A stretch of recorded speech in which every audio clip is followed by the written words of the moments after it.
أعوذ بالله من الشيطان الرجيم. بسم الله الرحمن الرحيم.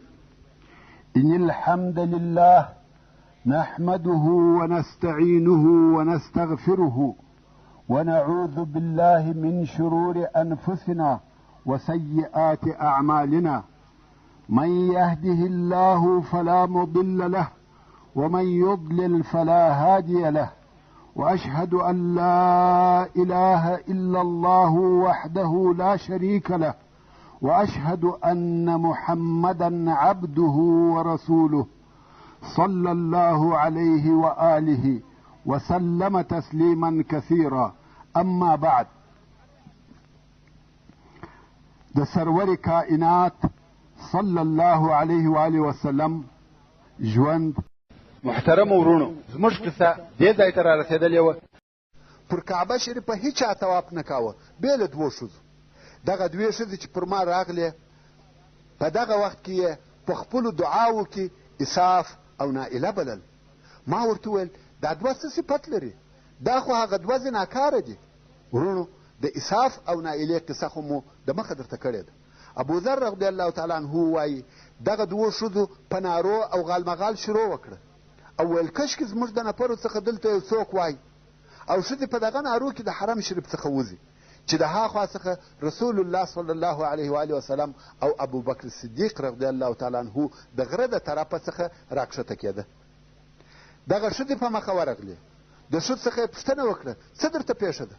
ښځو ویل د کعبې شریفې تر پوښو لاندې یو د دینه اوښتی سړی دی. دوی ویل څه وویل؟ ښځې وایي داسې خبره یې وکړه چې خوله په ډکېږي، یعنې ډېره لو خبره یې وکړه. ابوذر رضی الله تعالی عنه وایي بیا رسول الله صلی الله علیه و آله وسلم او د ده ملګری راغله، حجر اسود یې مسحه کوي، پر کعبه شریفه یې طواف وکړي او لمونځ یې وکړي. معلومه خبره ده چې ابوذر رضی الله تعالی عنه د دغه لمانځه څخه پوه سو چې دا هغه د ده د مطلب سړی دی. ابوذر رضی الله تعالی عنه وایي زه ورغلم او اول هغه څوک وم چې د اسلام په تحیه سره مې تحیه ورته ویل، یعنې ورته ومې ویل السلام علیکم. رسول الله صلی الله علیه و آله وسلم راته ویل علیک ورحمة الله. او ویل د کوم ځای؟ ما ورته ویل د غفار د قبیلې. رسول الله صلی الله علیه و آله وسلم لاس پر تندي کښېښاوه. ابوذر رضی الله تعالی عنه وایي ما د ځانه سره وویل لکه چې دا یې نه سوه خوښه چې ما د ځان نسبت د غفار و قبیلې ته وکړي. دا اراده مې وکړه چې لاس یې ونیسم، خو د ده ملګری چې د رسول الله صلی الله علیه و آله وسلم په عادت تر ما ډېر خبر و او پوهېدی، زه منع کړم. بیا رسول الله صلی الله علیه و آله وسلم راته وویل د څونه مودې څخه دلته اوسېږې؟ ما ویل تقریبا د 14 شپو او ورځو په مابین کې. نو ویل چا خواړه درکول؟ ما ویل خواړه مې نه درلوده، فقط د زمزم اوبه مې څښلې او زه په چاغ سوم، حتی خېټه مې وکړه او په سینه کې مې هم هېڅ لوږه نه ده حس کړې. رسول الله صلی الله علیه و آله وسلم وفرمایل هو دا مبارکې اوبه دي او دا اوبه د وږې سړي غذا ده. ابوبکر صدیق رضی الله تعالی عنه ویل یا رسول الله اجازه راکړه چې نن شپه زه وده ته خواړه ورکم. رسول الله صلی الله علیه و آله وسلم وفرمایل هو ورېږه. بیا نو رسول الله صلی الله علیه و آله وسلم او ابوبکر صدیق رضی الله تعالی عنه رهي سوه او زه هم ورسره ملګری سوم، تر څو چې ابوبکر رضی الله تعالی عنه یوه دروازه خلاصه کړه او موږ ته یې د طائف د اسکو څخه په موټانو راکړه. ابوذر رضی الله تعالی عنه وایي دا نو هغه اول خواړه وه چې ما په مکه کې وخوړه او څونه چې الله جل جلاله راته مقرره کړې وه هغو نه په مکه کې پاته سوم. او بیا رسول الله صلی الله علیه و آله وسلم راته وویل زه به یوې داسې مځکې ته بیول کېږم چې ډېرې خرماوې لري او زه ګمان نه کوم چې بل ځای دې وي بې له یثربه.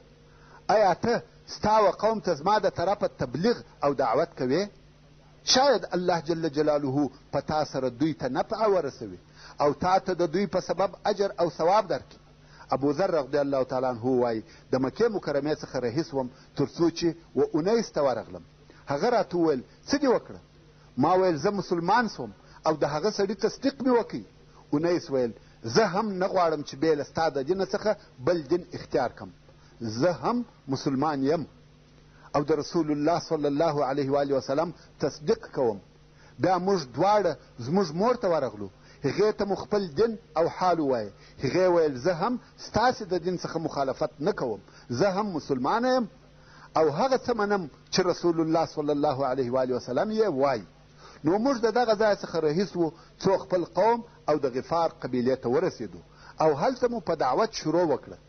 د مخه تر دې چې رسول الله صلی الله علیه و وسلم مدینې منورې ته راسي، زموږ د قوم ځینې خلق مسلمانان سوه او ځینو ویل کم وخت چې رسول الله صلی الله علیه و وسلم مدینې منورې ته راسي موږ مسلمانان کیږو.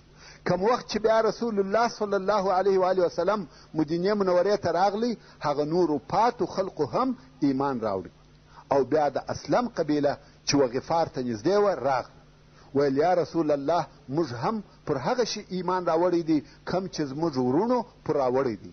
د اسلم قبیله هم مسلمانان سوه او رسول الله صلی الله علیه و وسلم وفرمایل غفار غفر الله لها واسلم سالمها الله. ورونو اوس به تاسې په دغه قصه او هغه قصه کې چې ما په هغه اول نشر سوي سیرت کې بیان کړې ده یو څه فرق ووینئ، خو په حقیقت کې دا فرق نه دی، ځکه د هغې قصې جزئیات ټوله په دغه قصه کې راتلای سي چې ابوذر رضی الله تعالی عنه څنګه د ابن الارقم و کور ته ورغلی او څنګه یې اسلامي تعلیم حاصل کړي. خو د دې وار په قصه کې چې ما هغه تفصیل او جزئیات پرېښول هغه په دې سبب چې دا وار مې فقط د حدیث شریف لفظ را نقل کړي، خو قصه انشاء الله هغه قصه ده. والله اعلم. څلورم طفیل ابن عمرو الدوسي چې پوه، هوښیار، شریف، شاعر او معتبره سړی و. د دوس د قبیلې رئیس او مشر و. د ده قبیله ډیره لو او د یمن پر ځینو منطقو امره وه. دغه طفیل ابن عمرو د بعثت په 11 کال کې د حج یا عمرې دپاره مکې مکرمې ته راغلی. د مکې مکرمې قریش د ده تر رارسېدلو د مخه د ده و استقبال او ښه راغلي ته ور ووته.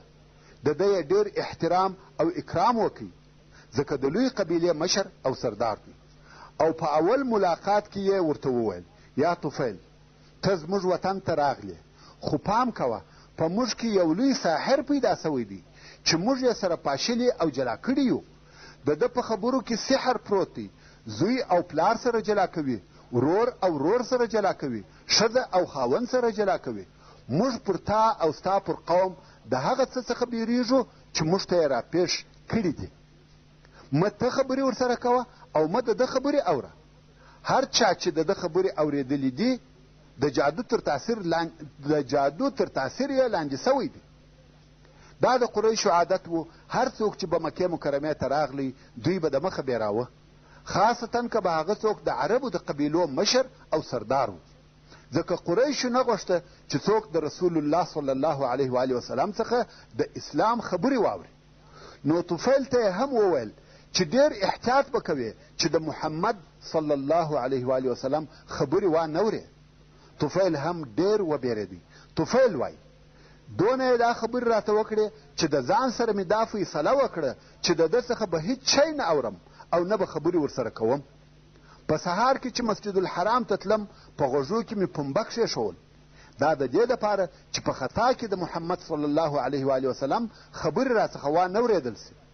نو کم وخت چې مسجد الحرام ته راووتم ومې لیده چې رسول الله صلی الله علیه و وسلم د کعبې شریفې سره ولاړ دی او لمونځ کوي او په لمانځه کې په لوړ آواز قرائت وایي.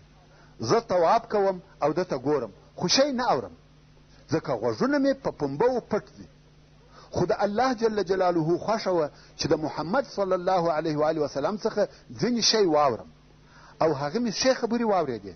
نو مې د ځانه سره وویل یا طفیل ته هوښیار سړی یې، پوه، فصیح او شاعر یې، د ښه او بد فرق در باندې کیږي، صحیح او غلط سره پیژنې. تر دغه نو زیات د انسان دپاره څه شي پکار دي؟ او اوس بیریږې چې خبرې وانورم او بیا د قوم مشر یې، ستا سره بیره نه ده پکار. غوږ ورته ونیسه، که خبرې ښې وي قبول یې که، او که خبرې عبث او بېهوده وي پرېږده. نو مې یو څه انتظار وکړئ تر څو چې رسول الله صلی الله علیه و وسلم کور ته رهي سو. زه هم په پسې سوم. تر څو چې کور ته ننوتی زه هم پسې ورغلم او هلته مې د خپل راتګ قصه ورته وکړه.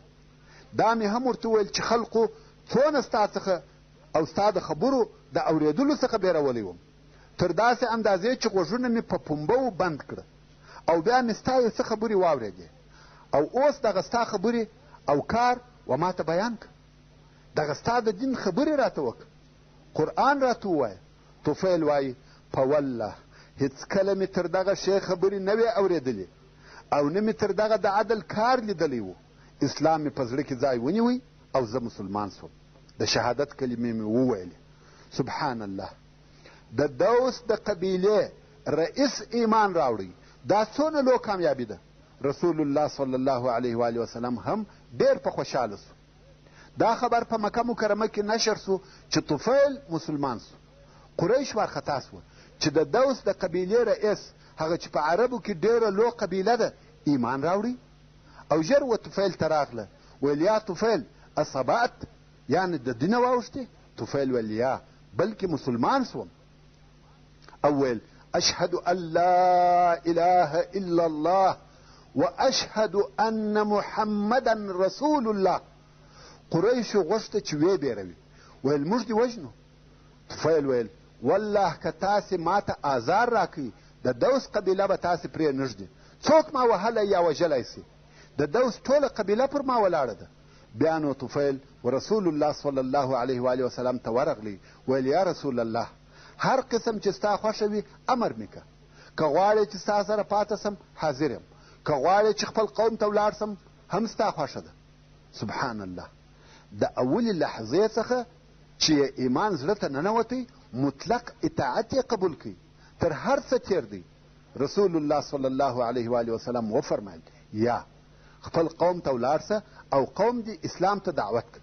طفیل ویل هو، زما قوم زما اطاعت کوي، زه به ولاړ سم او هغه به اسلام ته دعوت کم. خو ته الله عز وجل ته دعا وکړه چې ما ته یوه علامه راکړي چې قوم مې تصدیق وکړي. رسول الله صلی الله علیه و وسلم دعا ورته وکړه او دی رهي سو. د شپې پر لارې رهي دی چې یو نور او روښنایي یې د دوو سترګو د مابین څخه راوځي او لار ورته روښانه کوي. دا هغه علامه وه چې د رسول الله صلی الله علیه و وسلم د دعا په سبب الله عز وجل ورکړه. ده ویل الهي، نه غواړم چې په مخکې مې یو شی جوړ سي، بیا به خلق وایي چې د بوتانو عبادت پرېښاوه، هغو دغه په وکړه. ولې دا هم عجبه ده چې یو څوک رهي وي او د مخه څخه یې روښنایي راوځي. د خلقو د خبرو دپاره لار پیدا کیږي. د الله عز وجل په اراده دغه روښنایي د ده د مخ څخه د ده و قمچینې یا چلاخې ته نقل سوه. هغه قمچینه چې ده به د اوښ د تګ دپاره ښورول، د هغې څخه نور او روښنایي راوتل او د لار پلیده. کم وخت چې طفیل و خپل قوم او قبیلې ته ورسېدی او خپل کور ته ننوتی، هلته خپل اهل او کورنۍ پر راټول سوه. ښځه، مور، پلار، خویندې او وروڼه ټول ورته راغله. مګر طفیل ورته وویل زما مخ او زما خبرې پر تاسې حرام دي تر څو تاسې د محمد صلی الله علیه و وسلم و دین ته داخل نسئ. هغو ویل د محمد صلی الله علیه و وسلم دین څنګه او څه شي دی؟ طفیل اسلام او د هغه عقیده ورته بیان کړه او د طفیل هغه نږدې دوستان او اقربا ټول و اسلام ته داخل سوه، مګر قوم یې په ایمان راوړلو کې ځنډ وکړي. خو طفیل په خپل قوم او قبیله کې خلق و اسلام ته دعوتوي او دې دعوت کلونه په بر کې ونیوه، څو په آخر کې یې ټول قوم مسلمان سو او د رسول الله صلی الله علیه و وسلم تر هجرت وروسته یې ټول قوم د بیعت دپاره مدینې منورې ته راوستی. د طفیل د اسلام راوړلو په سبب د دوس ټوله قبیله مسلمانان سو. دا کار په اسلام کې لوړه درجه، عالی مقام او ډېر ثوابونه لري چې د یوه سړي د کوښښ او دعوت په نتیجه کې پوره قبیله مسلمانیږي. مګر د ده د دعوت پوره کامیابي د رسول الله صلی الله علیه و وسلم تر هجرت وروسته وه. د حدیبیې تر صلح وروسته یې په داسې حال کې مدینې منورې ته هجرت وکړي چې 80 یا 80 کوره د ده د قومه هم ورسره وه او په اسلام کې ډېر ښه امتحان ورکړي او د یمامې په ورځ شهید ووژل سو. انا لله و انا الیه راجعون. پنځم، ضماد الازدي دی د یمن د از د قبیلې څخه و او د پر ځینو عصبي مریضانو او لیونیانو دم او چوکاوه. یو وخت مکې مکرمې ته د حج یا عمرې د پاره راغلی. هلته یې د مکې مکرمې د بیباکانو او ناپوهانو څخه واورېده چې محمد صلی الله علیه و آله وسلم لیونی دی. نو د ځان سره وویل که زه و دغه سړي ته ورسم او دم پر وکم شاید الله عز وجل زما د دم په واسطه جوړ کړي. نو رسول الله صلی الله علیه و آله وسلم ته ورغلی ویل یا محمد صلی الله علیه و آله وسلم زه پر دغه مرزو دم کوم، آیا غواړې چې دم در باندې وکم؟ رسول الله صلی الله علیه و آله وسلم وفرمایل ان الحمد لله نحمده ونستعينه من يهده الله فلا مضل له ومن يضلله فلا هادي له واشهد ان لا اله الا الله وحده لا شريك له واشهد ان محمدا عبده ورسوله اما بعد. ضماد الازدي ویل دغه جمله بیا راته رسول الله صلی الله علیه و آله وسلم درې واره نور ورته تکرار کړ. ضماد ویل د کاهنانو خبرې مې اورېدلې دي، د ساحرانو خبرې مې اورېدلې دي، د شاعرانو شعر مې اورېدلې دي، خو دا ستا پر قسم خبرې مې نه دي اورېدلې. د بحر تر قاموس لوړې دي. لاس راکه چې پر اسلام بیعت تر سره وکم او بیا یې بیعت وکي او مسلمان سو. دغه قسم رسول الله صلی الله علیه و آله وسلم په دغه موده کې پر ډیرو افراد او اشخاصو په انفرادي ډول اسلام عرض کړی دی. لکه څنګه چې د قبیلو جواب منفي و، دغه رنګه د افرادو جوابونه هم منفي و، خو د ځینو جواب به ډیر شدید او زړه دردونکی و. د هغو و بیانولو او ذکر کولو ته ضرورت نه وینم، خو فقط دغه یوه قصه د مثال او نمونې پر قسم درته بیانوم. یو نفر چې د عربو د پهلوانانو څخه وو چې نوم یې رکانه وو، لوی او مشهوره غیږباز وو، چا نو غزار کړی. ورسول الله صلی الله علیه و آله وسلم ته راغلی ویل یا محمد ته وایه چې زه نبی یم، که دې زه غزار کړم ته صادق یې. سبحان الله، د نبوت او غیږبازۍ سره څه؟ خدا د دې خلقو جهالت وو. رکانه لوی پهلوان دی، چا نه دی غزار کړی، وایي که دې زه غزار کړم ته صادق یې. رسول الله صلی الله علیه و آله وسلم ویل ښه دی او ور ولاړ سو. په لږ وخت کې یې رکانه غزار کړي. رکانه په تعجب کې سو، د اول وار دپاره غزاریږي، تر اوسه چا نه دی غزار کړی. ویل یو وار بیا راسه، بیا ورغلی، بیا یې غزار کړي. ویل یو وار لا بیا راسه، بیا ورغلی، دریم وار یې بیا غزار کړي. ویل والله دا عجبه خبره ده، مګر تر هغو ایمان نه در باندې راوړم چې دغه درخت خبرې ونه کړي. رسول الله صلی الله علیه و آله وسلم د درخت څخه پوښتنه وکړه چې زه څوک یم؟ درخت ویل اشهد ان لا اله الا الله واشهد انك رسول الله. د رکانه په حضور هغه درخت هم خبرې وکړه. رکانه ویل والله ته ساحر او جادوګر یې. دا دغه یو نفر حال وو. کفارو ته یوازې دا نه چې قرآن مجید معجزه وه، بلکې معجزات، داسې معجزې چې په سترګو لیدل کېدې، خو بیا یې هم ایمان نه راوړي. وصلى الله تعالى على خير خلقه محمد وآله وأصحابه وأهل بيته أجمعين. والسلام عليكم ورحمة الله وبركاته.